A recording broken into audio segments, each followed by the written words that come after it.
Do I look like, should I sit back further? It's too late now. It's too late now.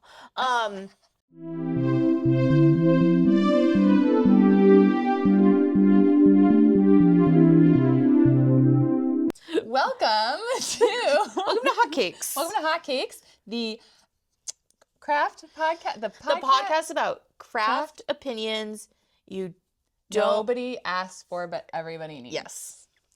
Welcome. I was going to say you don't need, but didn't ask for. Don't need it. None of this matters. Welcome. Why are you here? It's all made up and the points don't matter. Yep. I'm Jules from Juliette Pécaut Designs. I'm Sarah from Boston Fiber Company. And we're here with another episode of Hot Cakes. Yeah. Sarah, do you want to tell me what you're wearing? I'm wearing my Rota crop. I am wearing two pieces because I'm chilled. I'm wearing my Rota top from Irene, and it's in yarn. I don't know what it is. I think this happened the last time I wore this. It was a yarn that I bought for another pattern that I ripped out. Nice. And now I wear it. And then my cardigan, I don't remember also the name of the pattern, but it's a Loopy Mango pattern, and then it's just Loopy Mango Dream. Yes. Yeah. Love it. And the spicy hot pink. Love it. What are you wearing? I am wearing my Hometown Harbor Raglan because it is freezing out. It's so cold. Annoyingly, even though it was 70 degrees earlier in the week. Hometown Harbor, this sample is in a... Oh boy, it's in a German yarn. Unspun. Woolentwine. Woolentwine? Sure. Her Thrive Unspun. Mm-hmm. And then held with a Knitting for Olive Mohair silk. Ooh. Yeah. It's very, very cozy, very, very warm. Perfect for days when the wind chill is 20 degrees in mid-March. Yeah, it's rough after having a 74-degree day. It's rough. What are you knitting? I am knitting, so I'm still working on my Rumble Raglan. I feel like I don't remember where I was at last week. You couldn't even really see any of the pattern last week. I think I had ripped it out last week because I didn't like two of the colors together. Sure. But now... Oh, wait. It looks so good. Right? It looks good now. Yeah. But I had, instead of this blue, I had used a darker gray. That's what I was going to say, yeah. And I think that's where I was maybe last time we recorded. Yeah. Yeah, that makes sense because it was right before I went to New York. And I think actually I hadn't even gotten to the gray when we recorded last. And then I started the gray on the train and it looked so bad. And I hate ripping things out. But I'm glad you... But I'm really glad I did. I think it looks a lot better. Yeah. And also the stripe lengths will be longer too. Nice. And I'm hoping I'm using the green and the variegated is both the same blend of like yak, nylon, and merino from Libris. And then the blue is merino yak silk from Anzula, and so it's like a little different, but I think it'll be fine. Yeah. And I'm not ripping it out again, so...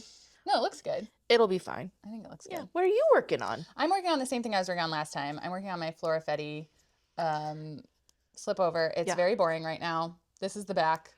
It's just plain undyed, my Highland DK. But it's going to look cuter when I finish the front, which is going to have embroidered flowers all over it. Cute. And I'm re-releasing that pattern. It was from Making Stories it was like, I think their second to last issue before they closed. And I'm going to be re-releasing the pattern in the next couple of weeks. Actually, as you're watching this, the pattern will be out, I think. A week from today. A week from today, yeah. Because it's for the festival. I'm going to have... That's on the... Oh, the Boston... Nope, that's fine. The Boston Public Market Festival. I want to have a sample there because I'm going to have the yarn. I'm going to have my Highland DK, and I'm going to have a bunch of minis so that people can make their own. I love that. Yeah. So... Yeah. Do you want to get into our topic? Yeah. So today we are talking about test knitting. Test knitting. Here's the hot take, I guess, is that you don't need test knitting. Maybe. Yes. Yeah.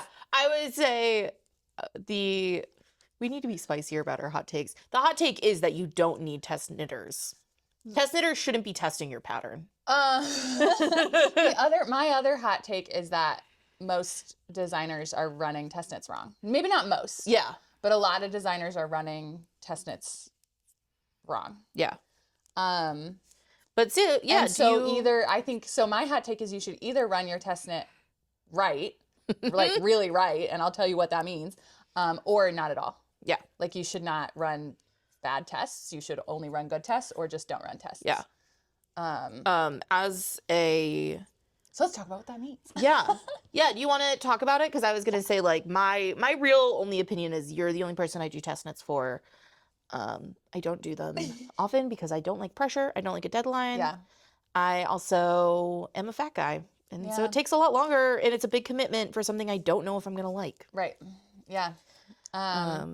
Those are all very valid. And those are my feelings. I mean, your last test knit I did for somebody else. Yeah, true. Yeah. Yeah.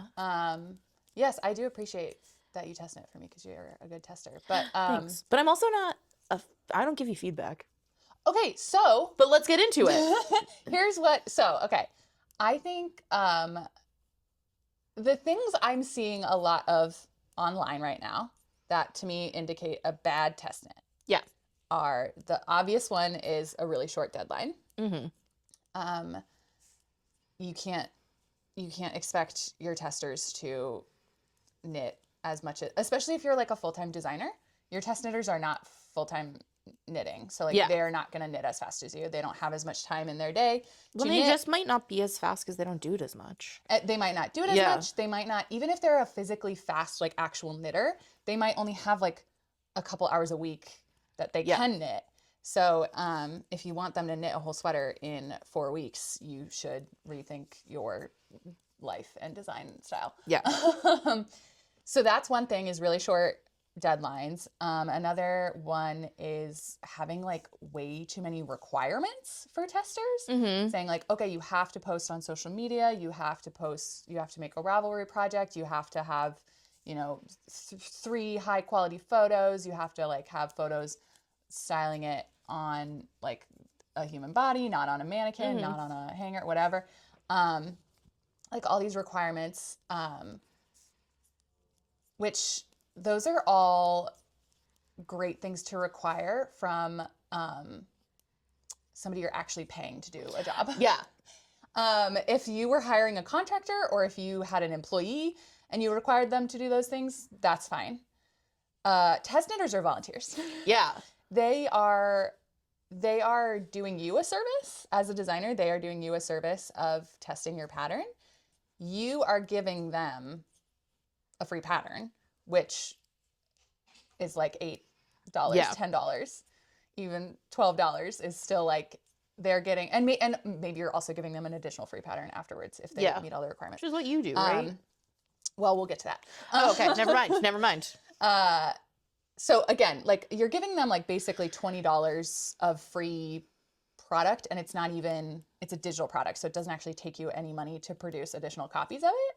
So, but they are giving you hours and hours of their time. Mm-hmm. They're likely using their own yarn. Or they're buying yarn. Or they're buying yarn for it. Or, even if you give them like a discount code, they're still, spending their own money on this yarn. They're giving you way more than you're giving them usually. So having all those requirements is just kind of wild to me. I should maybe preface all of this by saying a lot of the mistakes that I'm seeing now are things that I used to do. So I used to be a bad designer and I used to run bad test knits because that's what I was seeing. Yeah. That's what other designers were doing. That's what I was seeing on the internet. And I thought that was the template to follow, which is why it's so important to have this conversation now and to have better testing practices so that new baby designers don't make those same mistakes, that they have a better template to follow. Yeah. So it's this whole sort of, we kind of have to like shift the whole industry, which is so just hard to do. Yeah. But I think it's really necessary. And that's why I'm so grateful for people like Autumn from Size Inclusive. And I'm going to mispronounce Hansa Design. In my head, I say Hones Design, which I know is not Hones? right. I don't think so. No, I know that's not right. They're a Swedish yarn. She runs a yarn shop in Sweden, right? Yeah, and also does And crochet is a design. designer. And is very funny, and I like following her on Instagram. Meme Lord, love her. Yeah. She's so good. I bought her Yarn God hat. Oh yeah, that she put out a while ago. Yeah. So people like her and Size Inclusive Collective. They're so great about doing all this. And I do think it's very important to have these conversations about like what good testing practices are, because I used to run really bad tests. Yeah. But I've learned, and I know better now. Another bad testing process, I guess, is requiring people to pay for the pattern if they don't finish the test by the deadline. That's insane to me. I think that's crazy because, again, you're giving them a free $8 pattern. They're giving you hours and hours of their time and labor. Yeah. It's actually, so if it wasn't volunteer, it would be like violating labor laws. Yeah. And so it's crazy to expect, and like shit happens. Like people, test knitting a pattern is usually not somebody's top priority in their life. No, it should be. It's number one. Like knitting is not, if something comes up, like you have to be flexible. And like, I don't know, as a designer, like, yes, I know that like having a bunch of people sign up to test knit your pattern and then everybody ghosting, like it sucks, but that's just how it is. Like you just gotta prepare for that. I think another common thing we're seeing a lot lately is with the short deadlines, people are having really short deadlines, but then they're saying, oh, you don't have to finish this. If it's a garment, they're like, you don't have to finish it. You just have to do like the yoke and one sleeve. Yeah. Which, like, if you've ever worn a sweater, most sweaters are more than a yoke and one sleeve. Well, and I guess so the also fit is different. At some point, what's the point of a test knit? Exactly. Because you can't get photos of it. You can't get good photos. You can't get good It's like you're going to block it on fit because your fit is going to be off. If you've knit a sweater and tried it on as you go, you'll know this. Like it changes as you knit more of it. So like, it's not good feedback. It's not good. It's not helpful really, other than to like, I guess, create hype and say, you know, I'm knitting this sweater. And of course that is always sort of like used as an excuse to have those shorter deadlines, because then when, you know, somebody knitting a larger size or crocheting a larger size says, oh, I don't know if I can finish by the deadline, the designer comes back and says, oh, you don't have to, just do a yoke and a sleeve. Yeah.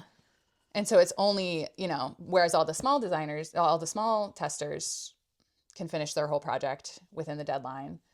Yeah. And then that leads to more problems, because then if one of the reasons you're running a test is so that you can see the garment across different body sizes. Yeah.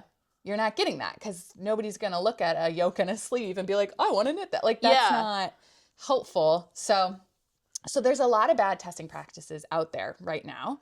And there's, unfortunately, a lot of designers are just like not incentivized to change, because people are still like just scrambling to get onto their test knit lists.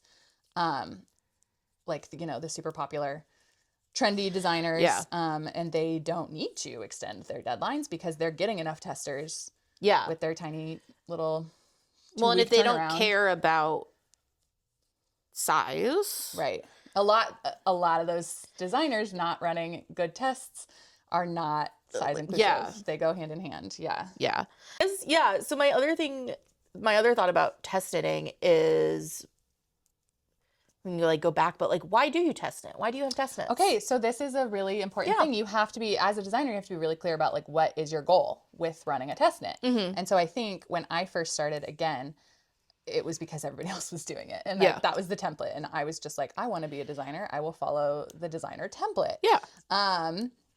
And a lot of the time, designers will claim, and I'm sure I did this when I was a baby designer, 6 or 7 years ago, whatever. You say like, oh, it's to get feedback on the fit. It's to get feedback on the instructions and the fit and like how people enjoy the process of knitting it. And it's like, okay, but then if you look at your testing practices, they don't always like align with that, because then if you have people who are like, oh, I need like photos, I need you to post on social media, I need you to post on Ravelry, then the goal of the test knit really shifts to marketing. Yeah, it's like free marketing, right? You're essentially saying, I need you to help me market my pattern so that it has a bunch of hype, so that when it launches, people are ready to knit it. Yeah. And I do definitely think like there's definitely value in having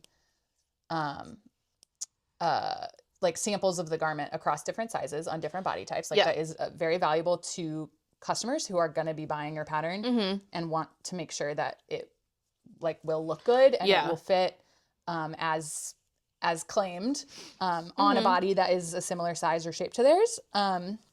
So there's definitely value in that. But I feel like a lot of designers don't really like listen to the feedback of their testers all the time. And this goes both ways though, however, because the other thing is sometimes you shouldn't necessarily listen to your testers' advice. Because sometimes the feedback is like not helpful. I think also sometimes testers feel like because they're in this test knit, they have to like provide value. And so they're like, oh, I'm going to give a bunch of feedback. I mean, that's why I don't do a test knit. Right. I can't provide value. Well, but I would never. But that's the thing is like the feedback isn't necessarily, a lot of times people are giving feedback because they think they need to give feedback. And what they're really giving is just like their opinion on something that is not actually,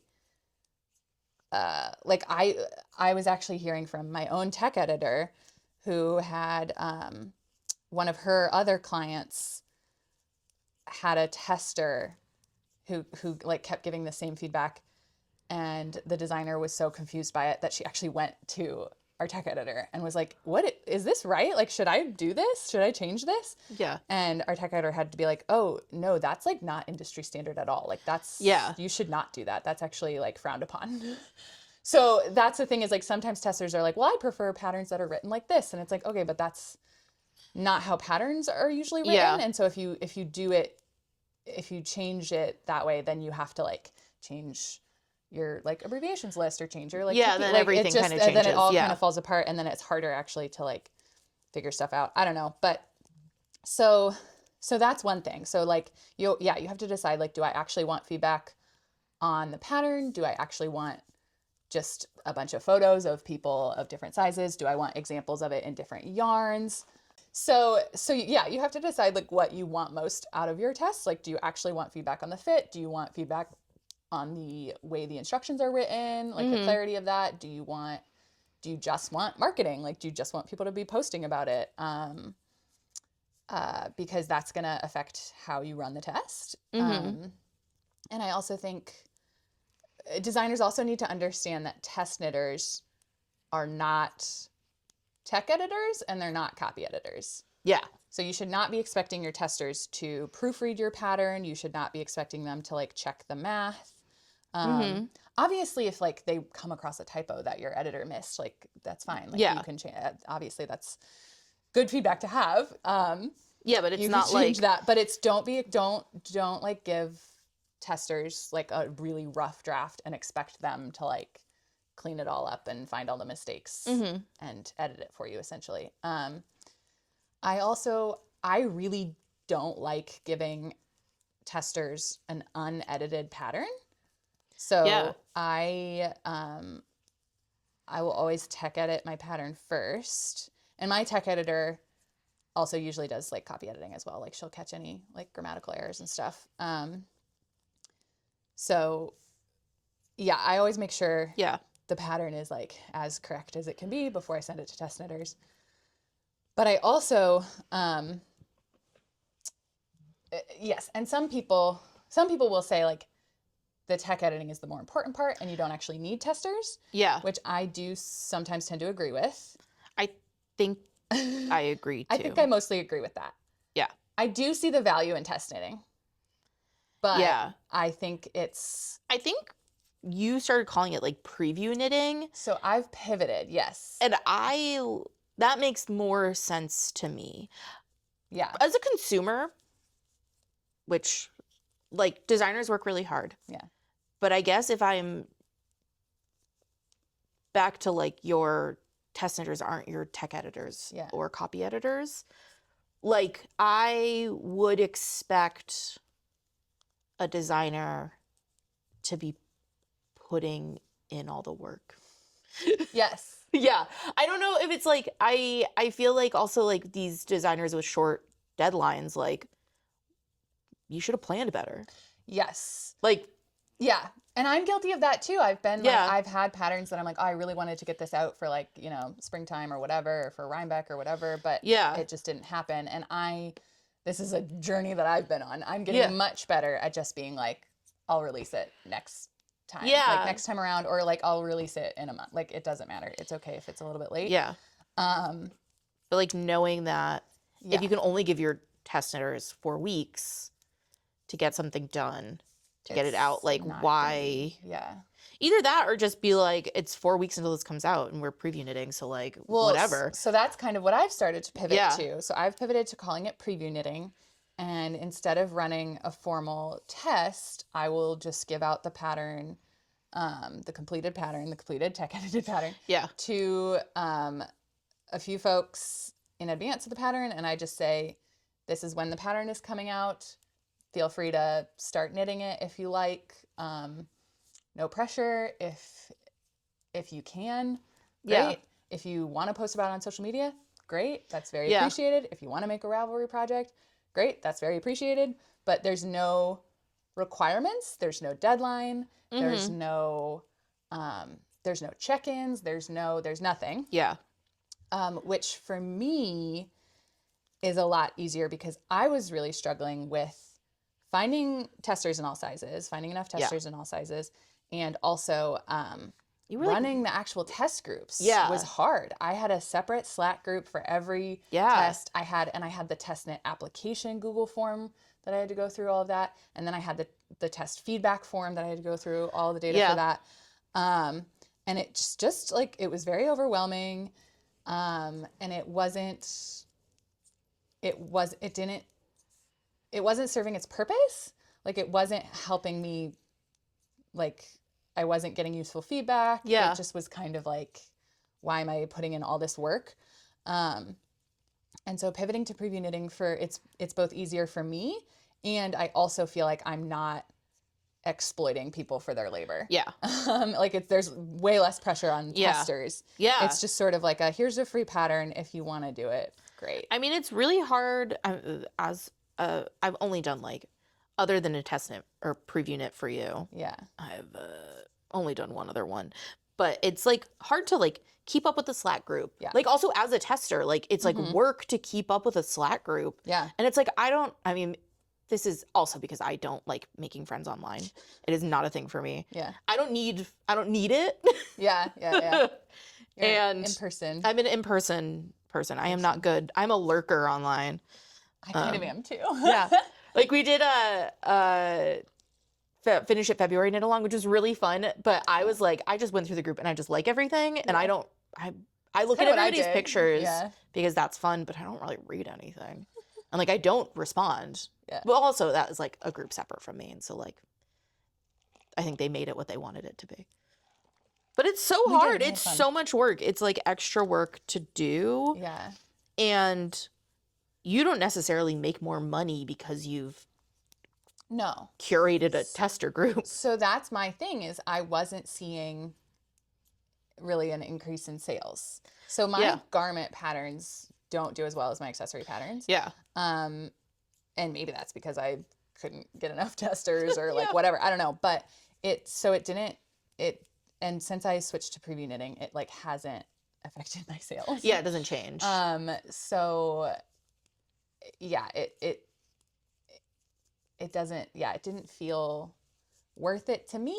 And it felt, running a test group felt like I was exploiting people because I was like, oh, here's like I had to keep reminding people like, oh, the deadline's coming up. And it's like, and you're knitting a sweater for for fun. Like there's no deadlines. Yeah. This is fake. Well, it's also like great if you're a hobby knitter, Yeah. not a professional knitter, which like Yeah. most of us are hobby knitters. Then it's like, this is not my job. Like I Right. do this for fun, Right. not for job. Exactly. And some people really like having a deadline and that works better for them. Even for like a hobby, they're like, oh, I want to have a deadline, so Yeah. I'm motivated to finish my sweater. And that's great. But like, I just didn't like telling, and then people would be like, I'm so sorry, I haven't had a chance to start it yet. And I'm like, it's okay, like live your life. Yeah. Even if they're like, you know, they could be like, my mother's in the hospital. And I'm like, oh my God, stop doing my test knit. Like, this doesn't matter. This doesn't matter at all. Something like really silly. Like they're like, oh, I've just like been tired lately and I haven't had a chance. And I'm like, okay, take care of yourself. Like don't do my test knit. Like this doesn't matter. And so, but people would come to me like feeling guilty. And I was like, no, I do not care. Yeah. So I think just having a preview knit, although it is funny, the first time I ran a preview knit when I switched over, I don't know if I did a great job of explaining what like the concept. I was going to say the rules, because the concept is there are no rules. Yeah. And so people kept asking me, they were like, oh, I'd love to preview knit this. And I'm like, great, here's the pattern. And they're like, oh, I don't have the yarn yet. Like, is it? And I'm like, I don't care. They're like, is it okay if I use the? And I'm like, I don't care. Yeah. They're like, I don't know if I can finish by that. I'm like, I do not care. It doesn't matter, man. There are no rules. They're like, when do you want me to like check in? Like, how do you want me to? And I'm like, there's no check-ins. Do whatever you want. If you have a question, you can email me. Yeah. Obviously, like I'm available for, like you can contact me. I text you. Yeah, you can contact me for sure. But it's just like, there's no like formal structure to it. There's no requirements. There's no rules. I had one woman actually, I thought this was brilliant. She, it was for my Samhain sweater. Mm-hmm. And she said, she was like, I'd love to preview knit it. And I was like, great, here it is. And then like a week or so later, she wrote back and was like, oh, it turns out I really just don't have the time to knit a sweater right now. And I was like, no worries. She was like, I turned it into a cowl. And I was like, cute. Amazing. Yeah. I like, love what that. a fun way to like use. Cause I was like, great. I love that for you. Now you have a cowl. Yeah. So yeah, it's just kind of like, it's just a lot more freeing, and I think it's easier on the testers. And I still do, like, for the people who like love a deadline, I still have like I can say, well, I'm publishing it on this day. Yeah. So, or, you know, this is my publishing estimate. So if you want to finish by then and post pictures, there's your deadline. Like, feel free to, cause I do know a lot of testers like to do like a little, like, it's release day. Yeah. Which I love. That's great. And if you do that, I will repost you. I will share you. Yeah. Cause that's awesome. And, you know, helps me with sales, and I love sharing people's work. Yeah. Honestly, if you knit my pattern, I'll do that. Like at any time. It doesn't have to be, during the testing period or during the release day or whatever. So yeah, I think, I just think there's so many like bad practices around testing that for me, the benefit of testing was the hassle of running a test outweighed the benefits of testing. Yeah. So for me, I like preview knitting, and I'm gonna, I think, stick with that going forward. Yeah. I do feel like it's just gotten like, I also think that it's gotten very, people are so competitive about test knits that it's like, it feels not fun.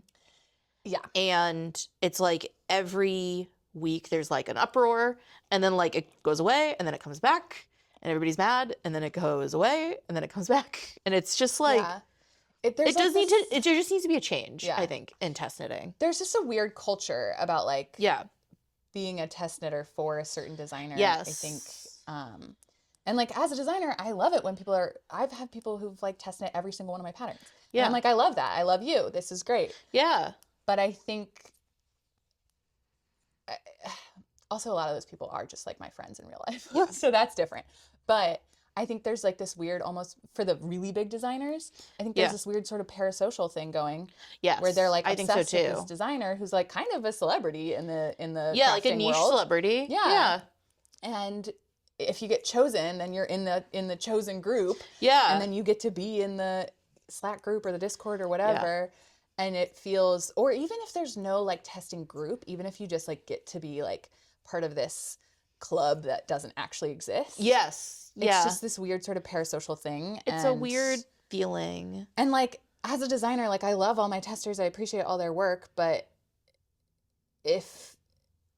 I don't know, if I were that big of a designer and I had like 30 testers for every pattern and like I they're lived not all in your a different friends. country, like I can't be friends with all of you. Yeah. And so it is just kind of like. I also think like when it becomes that you get the same people every time, which like whatever. Right. But for me, like for your patterns, I'm usually like not the middle size, but the second up. Yeah. From the middle size. Like a 5. Like a 6 usually. 5 or 6. Okay, 5 or 6. And I feel like, and usually I size down because I like less ease. I like a lot of ease. And you like a lot of ease. That's maybe another discussion. I actually don't know if it is another discussion. I've been changed. I have. You have thoughts? Yes. Okay, I had thoughts, and then I've actually been convinced otherwise. Well, but I still think we should. Okay, we can talk about it. Okay, but I think it also feels, and like I don't need to be included in everything. Yeah. But it does feel like weird to be like, well, I guess I'm like the fat guy. Yeah. The only one in the only one in the group, or I can't be part of the group, right? Because of my body, which is like not good. It's not a great feeling. No, it's not good to do that. Yeah, I definitely think that's part of it too. Yeah, and so it feels like, and not everybody needs to be included in everything. I think that's something we all need to learn. Yeah. Is that it doesn't need to be for everybody. But if you're making something in a bunch of different sizes, then it is for everybody. It should be for everybody. Either be for everybody or don't. Yeah, exactly. Yeah, I think, and also another thing that happens, another thing that happens is designers will have testers of all sizes, but then only post photos of the smaller ones. Yeah. And part of that is a lot of them claim, because the larger sizes didn't finish, and so they only have a yoke and a sleeve. Well, so maybe you should have done it. Exactly. Either that, or even give it to your larger sizes first. Yeah.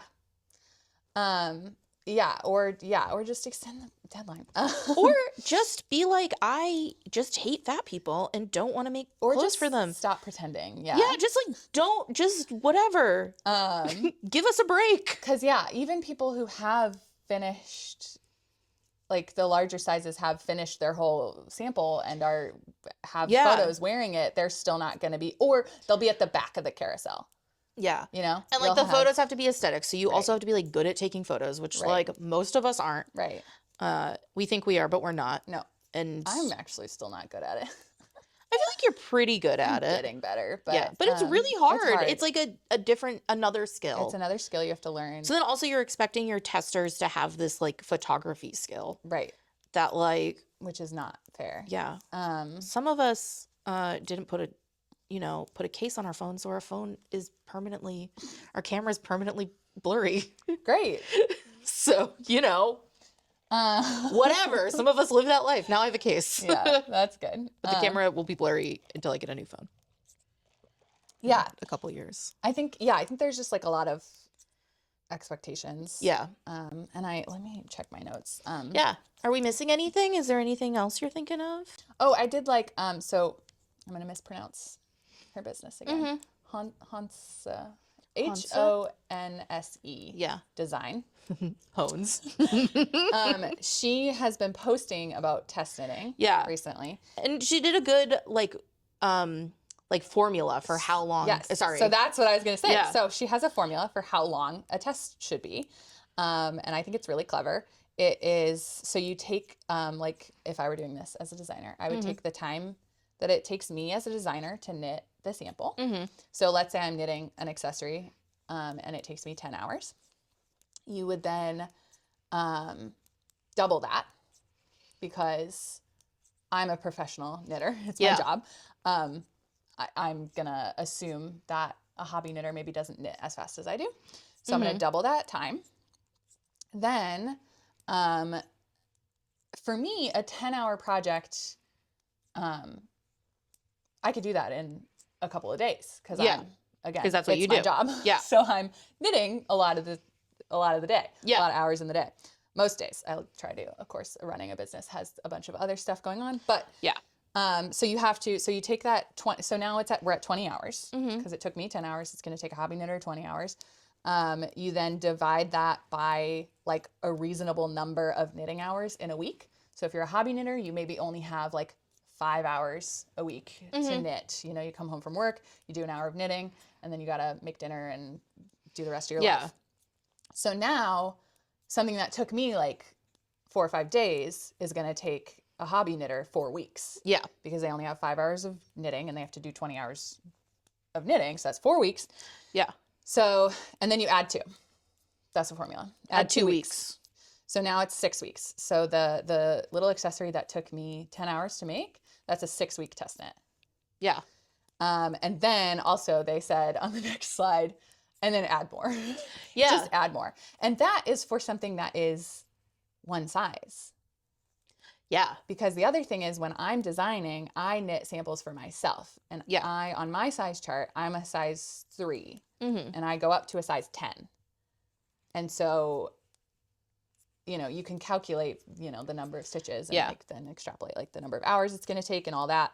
But if you think about how like a 10-hour accessory results in a 6-week test knit, then you start to see how even like kind of the minimum requirement for a garment is 8 weeks. Yeah. Even that is really quick. That's quick. For a lot of garments. Yeah. Imagine as doing we like know, a fingering this is weight a color work fingering weight color work. Short sleeve though. Short sleeve, but still. It's still going to take a long, I mean, it's already been time.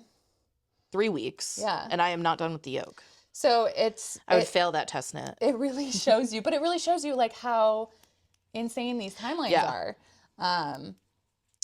So I think that's a good little formula to start with. Yeah. Because then it really shows you how much time you actually need to give people. Because then, and I think the additional 2 weeks that you add on is for like not actual knitting or not actual making, but for like getting acquiring the yarn and like shipping times and like that kind of stuff, and then like blocking. It like, annoys me. Taking photos. Here's the thing that just really annoys me about a test knit that gives you a discount on the yarn that they use and they want you to use the yarn that they used is like, I've seen them and the discount is like 10%. And it's like, what's even the point? Yeah. Don't give me a discount if it's 10%. That is not, I just, believe that is not for the testers. That is marketing for the yarn company. I think so too. Which is valid. Which is fine, but give a better discount or say you can use whatever, or this is the yarn I used. You're going to get exactly my gauge. I have done that before. I've done that once where I gave testers a discount code. Yeah. And I don't think anybody used that yarn. Yeah. But I think it was Wild Violet. It was Erica. Nice. Yeah. It was for my Lava Flow shawl. And I think she gave me like a 20% discount, which is very nice. Yeah, that's very nice. Because it was the alpaca silk cashmere base. Yeah. So it's very expensive. nice. Yeah. Very expensive yarn. Very nice. But I also was like, I'm going to throw that in there because obviously Erica gave me the yarn and that's great marketing for her. And also if my testers do want to use that yarn, you know, that's great for them. But I was also like, you can use whatever fingering weight yarn you want. Yeah. You do not have to use this yarn because that's insane. I think that's I mean, it's like was it 2 of each or 1 of each? It's just 1 of each. It's just 2 skeins. But it's still $70. It's $70. Yeah. It's actually, I think even more now because I think it is even more now. Because all the prices are going up. But yeah, it's $70 for a shawl. And so, but then you get 20% off. So if you had wanted that yarn anyway. Yeah, then it's like a great opportunity. I did one, so the one test knit I did was the one not you test knit I did that I failed at. So, and it was years ago. It was COVID times. I mean, not years ago, I guess. It's probably like 5 years ago or something. Yeah. This is a long time. And it was for, it was with Brooklyn Tweed. So. Oop, R.I.P. Yeah, R.I.P. And I know, it was really nice. I love their yarn. But that was like a 35% discount, so I bought the yarn. Oh, yeah. Which then we got a moth infestation. No. R.I.P. I didn't finish the sweater and the yarn didn't make it. Didn't survive. No, it was really nice. It was like a really nice cotton wool blend. Oh. It was really sad. Oh, was it the dapple? Yeah. Fucking it looked good. Dapple. I still have that 4 was also skeins of though. dapple in my stash. I'm so jealous. I know. I'm gonna make a little vest. Oh, you should. I actually was thinking of doing like a sort of lacy vest, like the one. Oh, like this one? Like something. Yeah, that you has, should. Yeah. Yeah, this is like a Eyelets. recycled denim. Yeah. And it's like a single little cable. Single twist. Yeah. Yeah. Cute. Sorry. Off topic. Yeah. Yeah. I think. And it was very nice. That was a nice discount. Yeah, that's a great discount. That was a really good discount. Especially for like a very like well-known. And it was also like yarn. it's not a very expensive yarn anyway. So it was like totally worth it. There were so many testers. It was like great. Right. My only complaints about that test knit was that me based complaints, personal complaints. Me based complaints. I think that's it's a very contentious topic, and I think a lot of people have valid opinions. Ainer, not anchor. Whatever. It doesn't matter. Einer. Okay. I don't know who you're talking about. Oh, yeah. With the mushrooms. Yes. Oh, Einer. Yeah. Einer, yeah. With the mushrooms. Yeah, Einer. Einer, that's what I thought. What is her business? I don't know. I can't remember. Einer. Shoot. But she does the mushroom hats. Yes. And she has cool construction. Yes, she does. Like, it was weird a shapes. cool. It was like the test knit was cool. I mean, whatever. I never finished. Yeah, she's a great designer. Though. She's a really good designer. Cool. What is her name? Now I feel bad. And there was plenty of time. I just didn't get it done.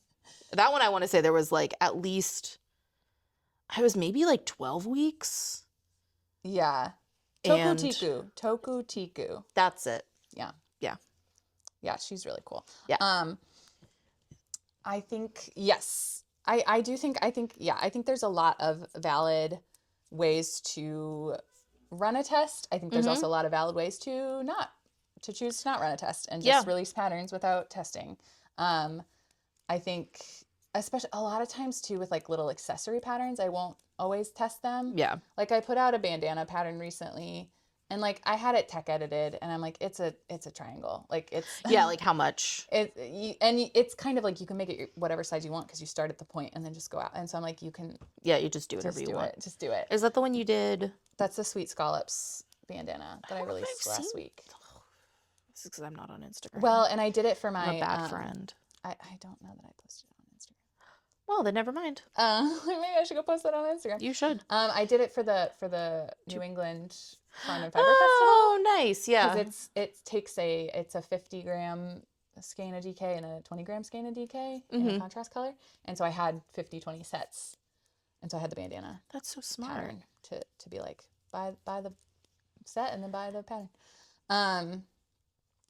But yeah, so I think like there's definitely ways of doing it. Yeah. Without having to go through all the work, I think. And also I another thing that I think is valuable is just like transparency and saying like, hey, I got this pattern, I had this pattern tested, but I couldn't find testers in these sizes, just FYI. Or like, hey, this pattern is like professionally tech edited, but it has not been test knit or whatever. Like, I think that's and I've done reasonable to say. Yeah. I actually just started a pattern. Maybe it's the Rumble Raglan. Maybe it's this one where in the pattern it's like a couple of the sizes weren't tested. Yeah. Which it wasn't. Which I don't really look at the pictures that often. Sure. I look at the first picture and I go, I like that. But that was like just like a nice little thing. Yeah. I don't know. That was like fair enough. Yeah. Yeah. Well, because that's the other thing is like as a designer, it is so hard to get testers. Yeah. We talk about people scrambling to test it for these like few, niche but if you're not designers, but if you're a small fry like me, it's really hard to get 10 people across all 10 sizes. Yeah. To test knit your pattern. And then that's just getting people to sign up, let alone actually complete the test. And so it's just very like it's very, very difficult. And so, when somebody is like, oh, I didn't get this test knit, I'm like, okay, that's fine. Yeah. I think for me, the more important thing is to get it tech edited because then as long as the knitter, follows the instructions, is on gauge, you can be reasonably... The numbers work. Yeah, you can be reasonably confident that the garment will turn out how you like. Especially because I don't do anything too crazy. Yeah. Like, all of my designs are pretty basic in construction. I'm not like Einer. I'm not doing any weird shapes and like different construction methods. So it's like you can be pretty confident that it's gonna turn out the way you want it to. I also recently have started hiring a grater. Yeah, that's good. So I'm not even doing any of the math myself. That's really nice. I do the math for my sample, I knit my sample, and then I send all those numbers and my size chart to a professional grader. And I'm in the middle of doing my first pattern that way. Yeah. So it's with the grader right now. And that's exciting. I love it. Yeah. It has been so freeing because I don't have to worry about like, I was talking about this in the FBC with my tech editor about how one of the like biggest like unseen benefits of a tech editor and also a grader is like the confidence that you get from being like, oh, this is like professionally edited. This has been professionally graded. Yeah, like, you're not second guessing. I don't have to worry about like, oh, did I make a dumb mistake? Like, did I like copy the wrong cell over in Excel, which I do all the time. So, you know, it's just like much more confident because not only, so I have a professional grader, but then I also have a professional tech editor who checks the grader's work. That's really nice. So it's just like, ooh, this is all just so much more. Yeah. I just am more confident in my work now. Which is really nice, and it also frees up my time to do more design work, which is cool. And I guess like my thought I just had now too is that if you're testing to see how it looks on different people, like your sweater in the smallest size should just look like a smaller version of the bigger size, right? Like yes, on the body. It should, yeah. But like everybody's body is different. So like even if you have a full size range of test knitters, it's still gonna fit. Yes. Like right, like if I'm a size 6 in your patterns, somebody else who's a size 6 is gonna fit totally different. Especially because like really I'm a size 7, but I size down. Right. That's the thing is like people can choose because I usually do a lot of ease. I usually do like I think the minimum I do is like 4 inches of positive ease. And I go up to like 10 or 12 on some patterns. Last one was 10. Oh, the Faresta 10? The Faresta is big. That has a lot of ease. And some people don't like that, so they're going to size down a little bit. It's actually, since I made it for a friend, it does fit me. Oh. Well, there you go. But so that's part of it. But then also, people who are the same size are not the same shape. Yeah, so it's like, what are you trying to get out of a test knitter if you're like, I need to see how it looks on everybody? Right. There's like, no way. Like, if what are you going to change? Right. And part of it for me, part of knitting. So I like having a range of sizes shown. Yeah, like, that is valuable. It's almost more of like a confidence thing of like, oh, I'm pretty confident that this person has designed this sweater for larger sizes because I can see it on this larger size, even if it's not my size. It's like, okay. Yeah. Or even if like that person's body is shaped really differently than mine. Yeah. The other thing is with knitting patterns, and this is something that I think has changed over the decades. Because like if you look at like a vintage knitting pattern from like the 30s or 40s. I mean, if you look at them from like the 70s. It literally is like knit a sweater. Like that's the instructions. They're like, just knit the sweater. You have to do so much extra work. And so I think with I think some knitters, and it depends on your knitting style, because some people don't want to do any math, any thinking. I mean, I don't want to do it. I know. Yeah. And you don't even gauge swatch, which stresses me out. But, I know. And things don't fit. And that's fine. Whatever. Well, that's the thing is you have to be fine with that. Yeah. And so especially like for things that have a lot of ease, it's like, okay, yeah, you can get away with like not fitting it super well if you like an oversized fit, like I do. I like a big oversized drapey fit, so like that's fine by me. But if you're somebody who like likes stuff to be like super fitted, you're gonna have to do a little extra work as the knitter because again, like a knitting pattern is like it's based off of a size chart. Yeah, so there's 10 sizes on that size chart, and they have numbers for your bust, your cross back measurement, your arm length. The circumference of your neck, like all of that stuff is a standard in a chart. But there's like people aren't shaped like that. Like people have variations. Like you could have a short torso, you could have really long arms. It's the whole point of knitting your own clothing is that you can customize it. I'm so sorry. You need to look at the chart and know your own body measurements. Yes. And so if you look at a chart and say, okay, well, for me, I'm a 40-inch bust, but I have a really long torso. So I know if I'm following a pattern and I want the sweater to hit at the same length that it's shown in the sample, I know I have to keep knitting more, and I know I need to buy more yarn. Well, I mean, like with a U pattern, right? Like my torso is so much shorter than yours. Yeah. So I also know that like when I'm making one of your sweaters, even if I still want it to be longer and oversized, I need to shorten it. Yeah, exactly. I think, so that's part of it is like, you do have to do a little bit of work, like as the knitter, like the designers are making a pattern and they're putting it out there for $8, $10, whatever. Yeah. You're paying for the template to make that pattern based on their size chart. You're not paying for like a custom design sweater. So if you want that, you are going to have to pay hundreds of dollars for somebody to do that for you, because part of the deal, part of the exchange, I guess, is like the designer is saying, here's my size chart, here's the instructions. If you knit it this way with this gauge, you will have a sweater that results in these measurements. Yeah. If you want to stray from that, you're going to have to do the work to modify it. And a lot of designers will include like tips on modifying.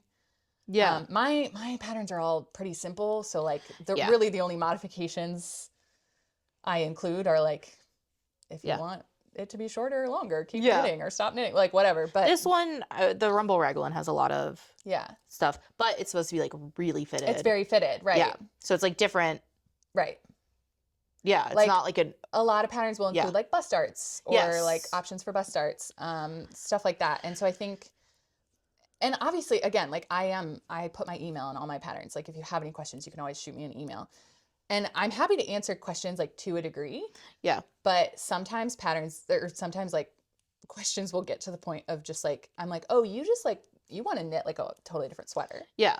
Like, I'm not going to custom design a sweater for you. Yeah, that's like, a different charge. That's a different thing.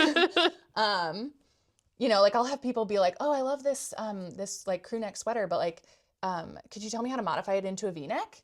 And I'm like, no, just go buy a V-neck pattern. Like that's not within the scope of, just do something different. It's like, just knit a different pattern. So I think, to a degree, some of that is on the knitters to be like, you have to understand that even if something is test knit across all sizes, that doesn't guarantee it's going to fit you. Yeah. You still have to like think about and also how it's going to fit you, how your body is shaped compared to the size chart. The designers, I have noticed in like, right. Also the sizes are different depending on, I prefer a pattern that does number sizes. That's like you, because I think it's like makes so much more sense. Yeah. Because in the store I'm a 2XL. Yeah. On some knitting patterns, it'll be like a 2XL and it'll be 10 inches smaller in the bust. Yeah. And it's like, well, then I'm not a 2. But I'm also like, well, even across stores, like ready to wear stores, like, it's all different. A medium, I'm sometimes an XL. Like there's no rules. This is funny. This is a little side note anecdote. Just touching your urine, isn't it nice? At the Wayland, I was at the Wayland Farm Fiber Days last week, and I was there I had some sweater designs on display. I was there with Erica from Grapefruit and Gardenia. But I was there with the Southeast New England Fiber Shed showing off some like local sweaters knit in local wool. And so I had a couple samples hanging around to demonstrate both the yarn used and also the pattern. And I had one person come up. I guess they didn't, and some of the vendors at that market, I guess, do sell like finished objects. Yeah. Like the people right across from us they're the ones with the sock machine. Oh, and they were knitting socks and selling the socks. Yeah. And so I think, some people who maybe aren't in the fiber world, but just come to the Wayland Farmers Market. So, but I didn't clock that immediately because it was a very busy day. There was a lot going on. It was very overwhelming. Yeah. I was overstimulated. It's a busy day and it's warm in there. It's so warm. It was toasty warm. And those greenhouses. It was a great day, but so I had this like weird interaction with a person because I didn't understand what they were asking, and they didn't understand what I was saying back, I think. Because basically they were like pointing at one of my sweaters and they were like, "Oh, what size is this?" And I thought they meant like what size did you knit? Oh, yeah. And so I was like, oh, that's a size 3. Like all of my samples are a size 3 on my size chart. And then I was like, I can pull up like the schematic for you if you want. Yeah. And they were like, what does that mean? What's a 3? And I was like, oh, it's because again, and I was like, oh, because people have different size charts. And so I was like, okay, well, on my size chart, a size 3 is a 38-inch bust. Yeah. And so I said that. I was like, oh, it's a 38-inch bust. It's for a 38-inch bust. And that one has, I was like, oh, I think that one has maybe like 8 inches of ease. So it's, Yeah. and she was like, what does that mean? And I was like, a 38-inch bust means it's 38 inches around the butt. I was like, I got so stressed out. I was like, what do you mean? And she was like, is it a medium, a large? And I was like, oh, I don't do my size chart like that. And I was like, I can show you my size chart. Like if you want to figure out, I'm still convinced that this is a knitter. And like, I was like, I can show you my size chart so you can figure out which size to knit. And she goes, oh, I don't knit. And I was like, oh, that sweater's not for sale. Also, like, I don't know, like most stores will have the bust size on things. Some do. Yeah, some do. Like, that's how I buy clothes. That's how I buy clothes, but also we're knitters. Yeah, that's so, true. Like, we're makers. That's true. It was just such a funny interaction. But also, I know, like, you learn, like, so, like, now that I don't buy from Free People now, but I buy a lot of secondhand Free People. Yeah. And I freaking love Free People clothes. Yeah. And I know that because also the sizes at Free People are just like insane. There's no standard. Yeah. I mean, it's because they have a bunch of different brands, but Free People will do the bust size for the smallest one. Okay. And I know if the bust size for the smallest size is at least 45 inches that I can do something else. That makes sense. So like, I just feel like that's just a good thing to know in your brain, even if you're not knitting. I buy a lot of clothes online and I do a lot of secondhand shopping, but I always go to like the brand website because then they have the size also chart. Usually I find it on the brand website and then look for a secondhand. That's usually first. what I do. Yeah, because I have my brands that I like. Anyway, we've gone off topic from this. What's coming up? What's coming up? The Boston Public Market Fiber Fest is this weekend as you're watching. It's the 21st and 22nd of March. I'll be there. You'll be there at the winding station. I'll be there both days. I think there's gonna be some alpacas there one of the days.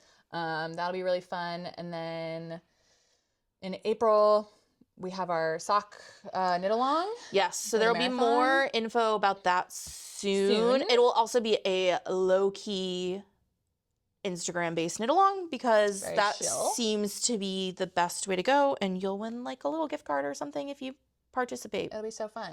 And there'll be like kits available. Yeah, we'll have kits as soon as we can. And then so that'll be for the marathon in April, and then I will be at Gore Place on the 25th of April. But it's LYS Day. And it's LYS Day. And that's also, I didn't realize that's Fiber Witch in Salem. That's that weekend. Is it really? Yeah. So I'm going to try to go to Fiber Witch on this Sunday, the day after Gore Place. I know. Oh, I know. I forgot. I know. I thought it was earlier in April. Usually it's like it is earlier. Week. I wonder if they couldn't get the old town hall. Yeah. I'm going to try to go to Fiber Witch. Okay. So we'll be at the winding station at the public market. April is going to be for the store. It'll be like our month of giving. Yay. So we've got Knit for Food. Knit for Food. The big events are Knit for Food. We'll do the knit along for the socks, and then we have LYS Day. But sort of in the middle of that, we'll do like the donations for Knit for Food will be like the first, like 10 days of April.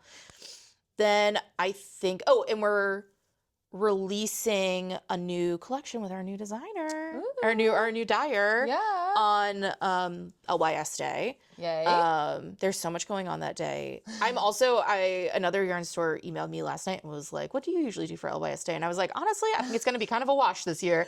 And I was like, whatever. But we'll have, for LYS Day, we'll have our new collection. I think either we're going to do like a day or like weekend of donations to something, or 5% of sales from the new yarn collection will also go to something. We're also going to be collecting yarn for, like, we have our donated yarn section. We'll be pulling some stuff from that, but we'll also be collecting yarn for Women's Lunch Place and I think another shelter for their knitting classes, their knitting and crochet classes. I think mostly crochet. But we'll also be collecting like tools, books, anything that you want to give. Awesome. anything that like we did our big sale in February, so everything from that sale will be going towards that. And so yeah, Amazing. yeah, and it can be like any yarn. We're donating like everything from like donated yarn to like some of our hand dyed stuff. Cool. Yeah. Awesome. And so April will be cool. April's gonna be fun. We've gotten a lot of hot take emails. Oh, good. Yeah. Ooh, I can't wait to go through them again. And I read some of the comments on YouTube, which I feel like we got a couple other hot takes maybe. Oh, okay. I'll have to read through those again. I also got called out for being an uncovered knee sleeper. That's crazy. Wait, I haven't read that comment yet. It was from Corey. LOL. Corey. Every time now that I read that comment and we talked about it, every time I go to bed and I like poke a little knee out, I'm like, it's fucking weird. It's helps. Fucking weird, dude. I don't know. It's a game changer for me. All right. It's fucking weird. It's really fucking weird. What do you have a silly hot take? My silly hot take is that you shouldn't put out your Christmas tree on the curb to be picked up right before a major blizzard. Because we have just our neighbors put out their Christmas tree in fucking January, and it has just reemerged because it never got picked up. It never got picked up. There was a blizzard, and it has just now melted enough that we can see the Christmas tree on the curb now. That's really funny. And I think that's funny. So yeah, watch the weather when you're putting your trees out for compost. Here's my hot take / petty grievance. Okay. I was gonna read another one, but that was a good one. And this, I want to do like a neighborhood based one. Yeah. So I went to my gym this morning and it's in Milton, and nobody in Milton knows how to fucking park a car or drive. And it makes me crazy. But okay, if you're parking and there are two lines, you should be try your hardest to get between the two lines. And centered as you can. And I understand that it's stupid. And sometimes your car is bigger than the two lines, but maybe if your car is bigger than the two lines, those spots aren't for you. Get a new car. And to the woman in a different spot. who said to me this morning, "You kind of on my ass," when I parked, I would just like to say, and then went into my class and I was like, "We're in the same class. I'm going to punch you in the face in the class." Yikes. But also like, I moved my car back for her to have more room. But I was like, "You shitty Kia." Wow. So anyway, love that. Local. That's my local thing. Take. Just park between the lines, or like don't park correctly. Yeah, because it's the lines are not big enough outside of Fitness Unlimited in Milton. Okay, but they fit my car. Right. And I don't have a small car. So get a new car, lady. Yeah, get a new car. Stop driving your SUV. Get a Milton. station wagon. I don't know. Come My on. station wagon fits in it, and so other things should too. I'm sorry. I'm having a hard time sitting still now. Okay. Well, we're done. We're done. Okay, goodbye. So we'll see you next time. Goodbye. Love you. Bye. Mwah.